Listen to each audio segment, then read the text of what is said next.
Frumoși mei tauri, bine ați venit, dragilor! Astăzi vom face o etalare specială de la mine pentru voi, semn de recunoștință pentru cei 20.000 de abonați care s-au strâns pe acest canal. Știu că nu este un canal ușor de digerat, știu că ceea ce se practică pe acest canal este cam complicat de ascultat și de aceea pentru mine 20.000 de persoane care mă ascultă este wow. Așadar, vă mulțumesc din toată inima mea și această etalare va fi în semn de recunoștință pentru voi. Etalarea va fi atemporală, adică nu are o limită de timp. Aceste mesaje pot fi valabile pentru cât timp vreți voi. Am vizualizat într-un fel sau altul această etalare ca fiind mesaje importante pentru voi. Vom scoate 3 mesaje, da, din acest minunat oracol, care să fie într-un fel sau altul mesajele cele mai, hai să le numim, importante, de care trebuie să țineți cont pe termen lung, da? Așadar, 3 mesaje însă le vom clarifica cu cărțile de tarot.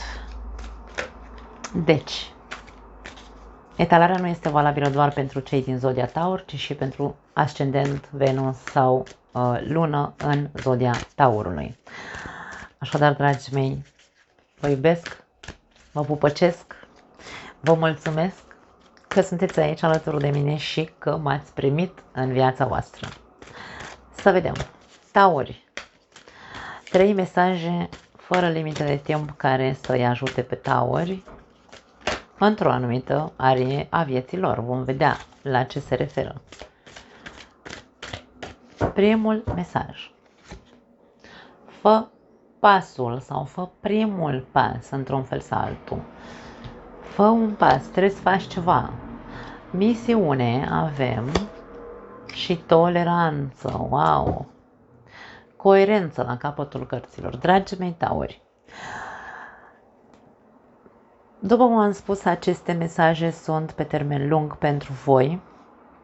Vi se spune să faceți un pas sau să faceți primul pas. Aici avem o oglindă. Avem o persoană care se uită în oglindă. Mesajul este misiune. Poate că tu ar trebui să faci primul pas către cea mai importantă misiune din viața ta. Ești tu. Cea mai importantă misiune pe care o avem în viața asta este propria noastră persoană. Noi trebuie să ne cunoaștem pe noi. Trebuie să ne uităm la noi în oglindă și nu doar să ne uităm fizic, ci trebuie să începem să ne uităm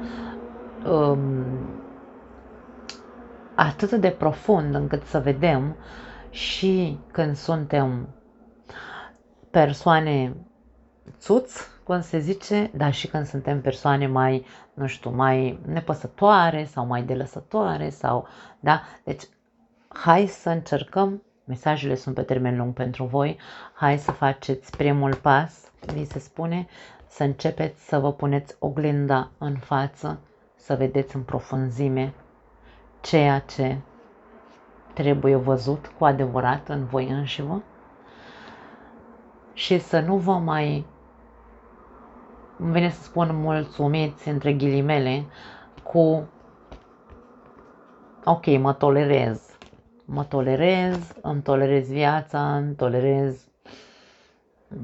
Nu ai cum să trăiești tolerând. Când vorbim tolerare, da, să tolerez, nu e vorba de a mă accepta și zic eu sunt așa și asta e, mama alta nu mai face, da? Nu. Aici vorba despre ok.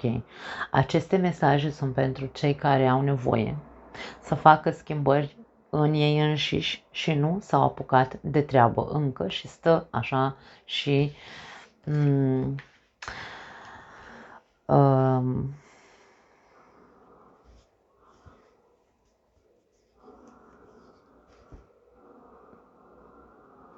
își tolerează defectele, dar nu face nimic cu ele. De ce mi iese mesajul ăsta? Pentru că aici, dacă observăm bine, această carte are, se vede o parte din față mai luminoasă și una un pic mai obscură.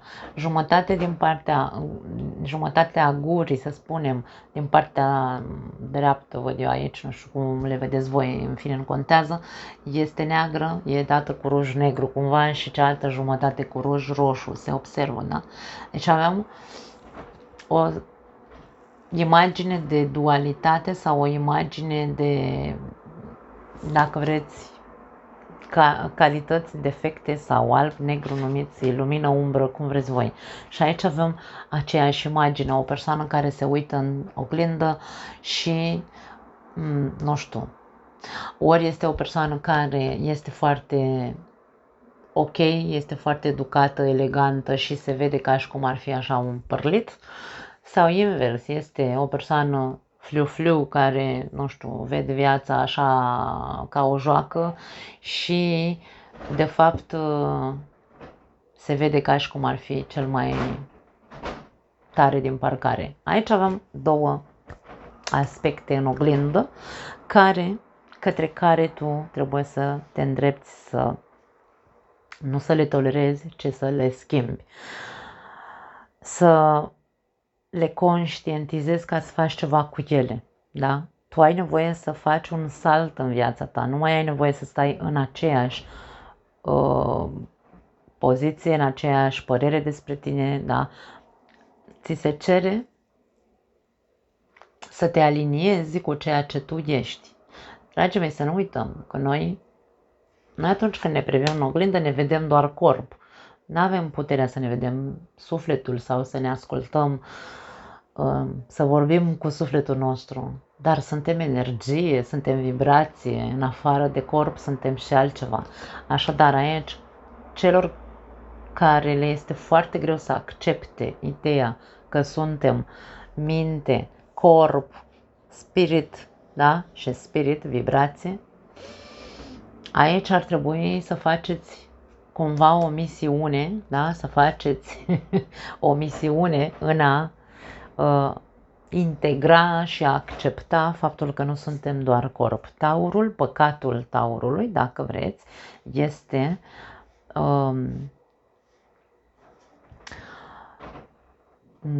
corporalitatea mi-e așa în spaniolă, eu când încep să vorbesc așa intuitiv, mi iese mai repede în spaniolă. Să nu uităm că taurul reprezintă corpul nostru, taurul reprezintă cele 5 simțuri, însă taurul este, arhetipal vorbind, este și conexiunea profundă din punct de vedere spiritual. Nu degeaba i s-a dat marelui preot în tarot guvernarea zodiei Taur. Marele preot în tarot reprezintă puntea dintre pământean și spiritual. Așadar, Taurul fiind foarte împământat, primul semn de pământ, este foarte împământat și de foarte multe ori cade în acel păcat despre care vorbeam, care îl face să creadă că doar ceea ce vede este real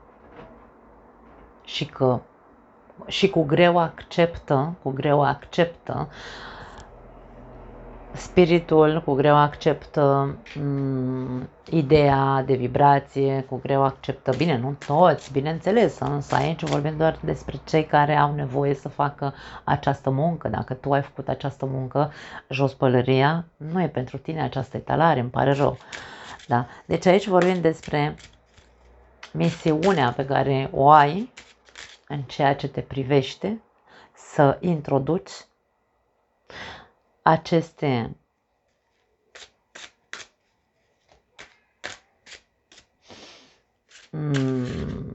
să te conectezi în totalitate, da? Să introduci în viața ta și o mentalitate mai deschisă și spiritul care se află în tine sau sufletul, da? Ca să nu vă speriați vreunii dintre voi. Hai să vedem.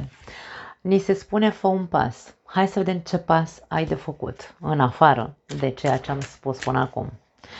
Ce pas are de făcut taurul? Wow, au sărit 3 cărți. Ia uite. Ce pas ai de făcut, dragă taur? Primul pas pe care l-ai de făcut este să nu te mai însingurezi. Eremitul este cartea singuraticului, este cartea, de aia se spune eremit, asceticului. Este cartea celui care preferă să stea în privat în casa lui, să nu intre în contact cu, nu neapărat că asta este atitudinea întotdeauna, însă preferă singurătatea decât, nu știu,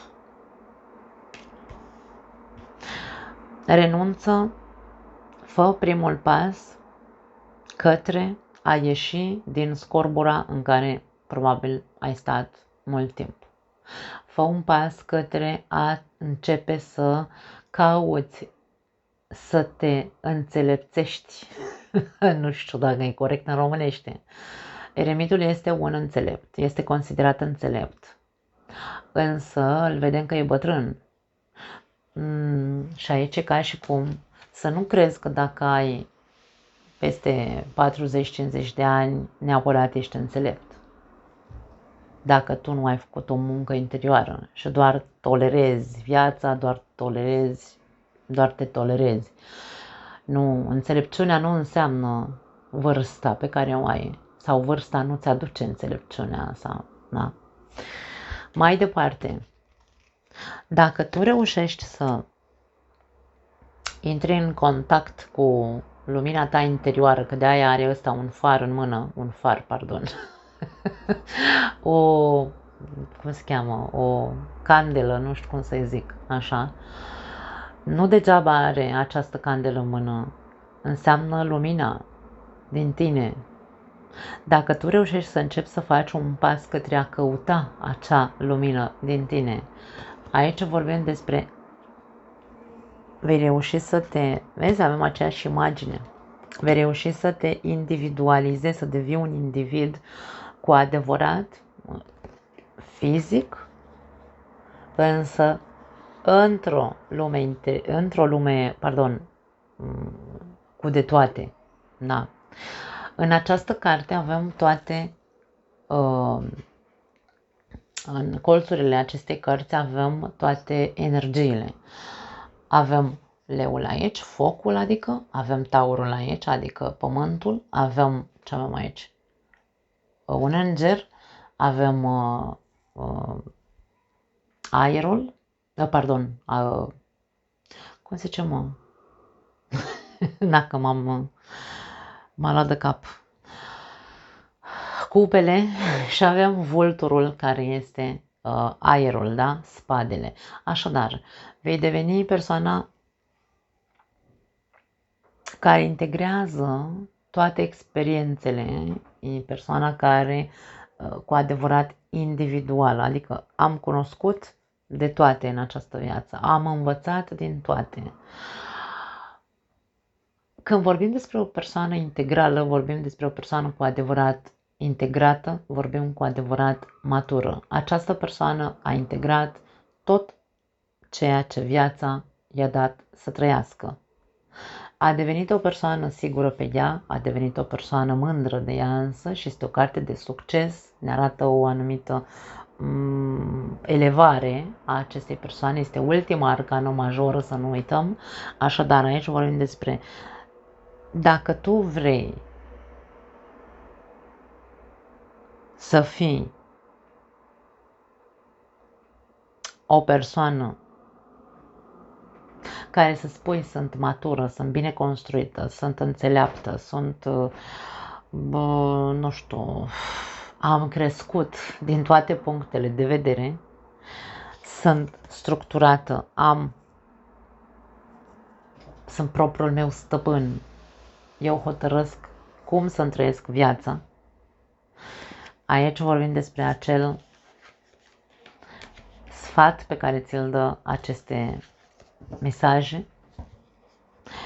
Sfatul numărul 1, fă pasul. Fă pasul, nu mai sta pe loc, nu mai bate pasul pe loc, nu mai face ceea ce ai învățat sau ceea ce ai știut să faci până acum, începe să te deschizi către tot ceea ce vine din exterior către tine și introduc disciplina. Taurul este foarte capabil să se autodisciplineze. În momentul în care Taurul acceptă, da, mai am de făcut ceva. Poate nu-i convine în principiu, normal, cui îi convine, nici mie nu convine. Însă, dacă ceea ce caută Taurul este să-și trăiască viața în coerență, Taurul va face pasul.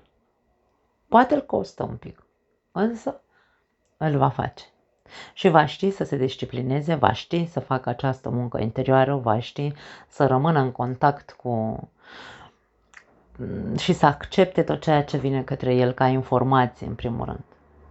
Hai să vedem misiunea. Ce misiune? La ce misiune se referă?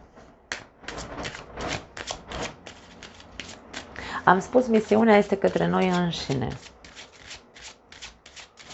De-aia am simțit să zic individualizare, cu cartea Lumea acolo. Ce misiune? Ce trebuie să privești la tine cu oglinda asta? Dacă nu vrea să iasă nicio carte. Vor să se leagă bine. Interesant. Azi de bâte. Ok. Asul de bâte ca și cum primul mesaj care a ieșit. Ia uite. Și 8-ul de bâte. Dragii mei, eu cred că ceea ce voi aveți nevoie să priviți și să contactați și să faceți primul pas, asta simt aici. Asul de bâte înseamnă mă atrage ceva, se trezește ceva în mine, am curaj sau mă rog, am, nu știu, acea vitalitate și simt nevoia să fac ceva nou, simt nevoia să introduc ceva nou în viața mea, ceva mă arde pe interior, avem foc aici și pentru mine e similar, da? În momentul ăsta văd, sau asta simt să transmit, că este similar mesajul. Fă pasul, da? Aprinde flacăra din interiorul tău. Misiunea ta, în afară de faptul că ar trebui să te privești mult mai în profunzime și să-ți vezi și calitățile și defectele și să faci ceva cu ele, nu doar să le tolerezi, da? E să treci la acțiune. Poate că cea mai mare problemă a Taurului este comunicarea. Comunicarea și deschiderea către a accepta mesajele care vin către el. Poate asta e cea mai mare problemă a voastră, a unora dintre voi, pardon. Da. Așadar, aveți mesaje pe termen lung, o muncă pe termen lung pe care o puteți face. Misiunea ta este să înveți să spui ce ai de spus atunci când simți că vrea să iasă mesajul din tine. Nu te mai poți reprima, nu te mai poți, adică nu că nu te mai poți, nu mai e ok pentru tine, nu ești coerent când te reprimi, pentru că aici avem o oglindă. Dacă tu, ție ți-ar plăcea să spui verde în față lucrurile așa, pe șleau, cum avem această persoană, avem un surfer aici. Persoanele dezvolte care, da, spontane, care fac ce vor, își trăiesc viața așa cum vor, dar tu îți pui această alură de eleganță, să nu uităm că sunt măritată cu un taur, da? Adică eu știu despre ce vorbesc aici. Când tu ți-ai dorit să zici pe șleau ceva, însă nu o faci și îți pui această armură de eleganță și taci și înghiți, tolerezi o situație, e bine, să știi că îți face mai mult rău decât bine. Nu te lasă să trăiești într-un stadiu de coerență. Nu te lasă să accepti mesaje din exterior în legătură cu, de ce nu, cu faptul că mai ai nevoie să te autodisciplinezi în ceva, mai ai nevoie să mai crești și din punct de vedere spiritual sau nu știu, tu știi pe ce arii mai ai nevoie. Însă aici are legătură cu curajul de a spune lucrurilor pe nume. Bineînțeles, nu cu băta în baltă, adică nu așa, mă înțelegeți, da, ce vreau să spun. Învață să privești ceea ce îți lipsește. Îți lipsește impulsul, îți lipsește curajul, spontaneitatea, deschiderea către comunicare. Ți-e frică că ceea ce spui poate face mai mult rău decât bine? În ce context? Îți face ție mai mult rău decât bine? Atunci, da, e ok să te ții în frâu. Însă, când tu, doar ca să păstrezi într-un fel sau altul o aparență de eleganță, că tu ești o persoană elegantă, nu cred că te ajută. Nu ne interesează aparențele. Cu toții ar trebui să începem să introducem în mintea noastră faptul că n-ar trebui să ne intereseze ce părere are Vasile și Gherghina despre mine. Dacă eu trântesc aici ceva așa care îmi iese spontan, da? Cu ce te încălzește părerea lui Gherghina sau a lui Vasile? Unde e coerența? Adică până la urmă e despre tine viața asta sau e despre vecinul și vecina? Bineînțeles, aici trebuie să încercăm să înțelegem că vorbim despre autodisciplină, despre educație. Nu mă arunc să trântesc muci în fasole, nu e despre asta. E despre a învăța tu să comunici atunci când ai nevoie să spui ceva, deschide-te și vorbește, pentru că aici nu vedem această stare de comunicare, ci dimpotrivă, cum am zis mai devreme, de ascetic. Da. Mai departe, hai să vedem toleranța. Ce tolerezi? Ce tolerezi și nu ar trebui să mai tolerezi? Sau, dimpotrivă, poate ar trebui să înveți să tolerezi ceva anume. Vedem ce vor aceste cărți să ne spună. 10 de monede. Interesant. Și pajul de spade. Aș spune că toleranța poate fi pe cele două părți despre care vorbeam. Dacă tu tolerezi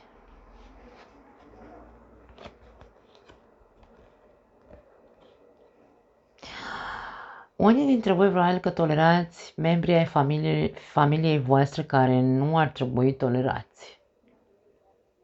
Atitudinea voastră este una foarte precaută în ceea ce privește un anume nucleu familiar. Nu știu dacă e vorba despre frați, părinți, nu știu, copii, habar n-am. Voi știți, fiecare cu povestea lui. Însă aici e vorba despre ok. Încearcă să găsești un motiv, pentru că aici îl avem pe micul cercetaș, micul Sherlock Holmes, încearcă să găsești un motiv pentru care tu te obligi, poate, să tolerezi pe cineva din familia ta. Cu ce te încălzește să tolerezi? Care este interesul? Poate ai interesul să moștenești casa părintească sau, nu știu, habar n-am. Zic și o prostie. Gândește-te, pe bune. Fii coerent. Deci aici vorbim despre încearcă să fii cât mai coerent cu tine.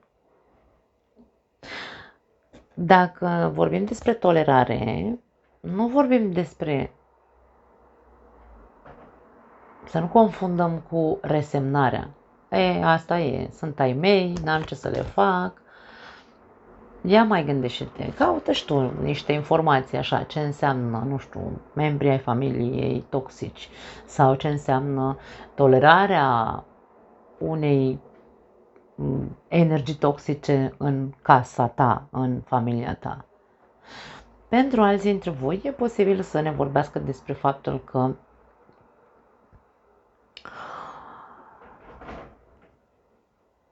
anumite mesaje care vin către tine din partea unor persoane din familia ta, pe tine te fac să fii în gardă. Adică, hai să am un exemplu. Poate ai copii sau poate, nu știu, un membru al familiei tale, că e un părinte, că e soțul, soția, nu contează. Îți tot aruncă săgeți, mesaje, poate reproșuri. Avem spade, să nu uităm, spada înseamnă înțepat. Că te gândești doar la bani, că te gândești doar la averi, că te gândești doar la a face, din punct de vedere material, te gândești doar la a avea, nu te gândești la altceva. Poate că ți se reproșează anumite lucruri în ceea ce te privește. Și tu, e ca și cum, nu-ți plac, poate ești în gardă, nu accepti, te deranjează foarte tare și treci cu vederea. Taci și înghiți, îmi vine să spun. Fii coerent. De ce crezi că această persoană, că e soțul, soția, copilul, habar n-am, cine o fi, îți tot reproșează? De ce crezi? Încearcă să te gândești. În toate felurile gândește-te. Nu gândi doar cu capul sau doar cu realitatea și așa mai departe. Nu, gândește profund. Care crezi că este motivul pentru care această persoană îți reproșează lucrurile astea? Poate ar trebui să începi să accepti, da? Toleranța ca acceptare, acceptă ce ți se spune, pentru că poate această alergătură după a face, a avea, a acumula, te poate duce la, hai să numim așa, acel dezechilibru în relația ta, de exemplu, de familie, da? Cu membrii familiei mă refer. Așadar, fii coerent. Hai să scoatem 2 cărți pentru acest mesaj, să vedem la ce se referă, la ce trebuie să fie taurul mai coerent, da? În ce sens? Hai să vedem ce vrea să ne spună acest mesaj. Ce tip de coerență are nevoie taurul? Am sărit cărțile. Uite. Legătură cu partea materială, dragii mei, tot ce înseamnă material pentru taur este foarte important, tot ce înseamnă material. Nu pentru că și-ar dori el bogății și palate și da, unii poate da, dar nu, taurul are nevoie de acea stabilitate, că de-aia e un semn fix. Da? Din punct de vedere economic, taurul are nevoie să se simtă în siguranță întotdeauna. Nu poate să rămână fără bani în bancă, taurul nebunește.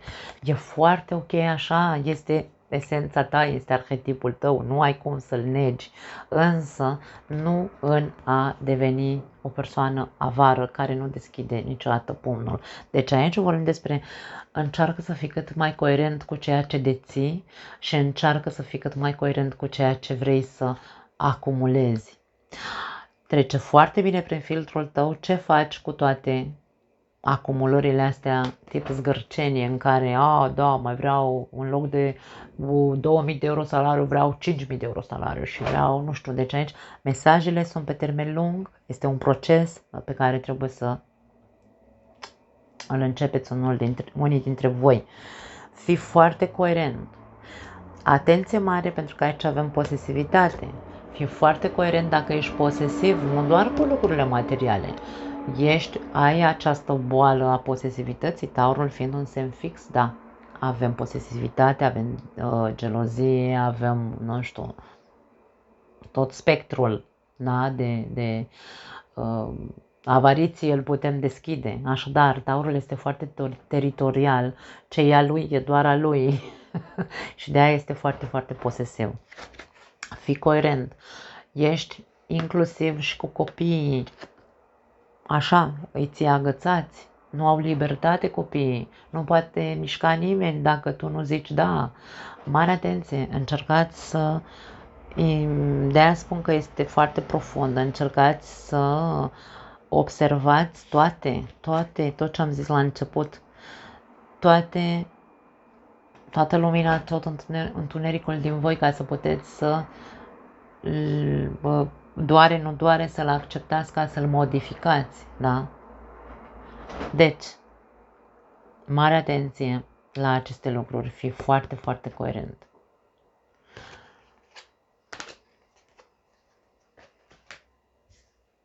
Încearcă să practici, încet, încet. Nu face dintr-o dată. Nu începe să devii o persoană mână largă dintr-o dată, nu. Aici avem un paj. Ți se spune, cum zicem în spaniolă, pasito a pasito, despacito, da? Încet, încet, dragii mei, câte un pas.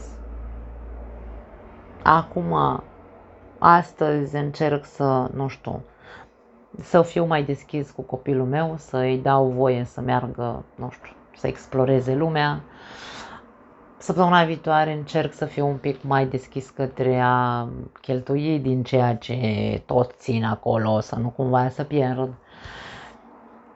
Mă deschid și din punct de vedere al comunicării, da? Deci sunt pași mărunți pe care ești invitat să-i faci ca să începi să trăiești în coerență, îmi vine să spun.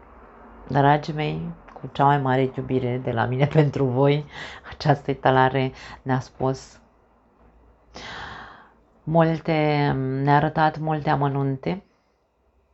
Este foarte coerentă etalarea, așadar eu vă iubesc, vă mulțumesc că acceptați ceea ce eu transmit și vă pupăcesc. Ne vedem, bineînțeles, în următorul material. Ciao!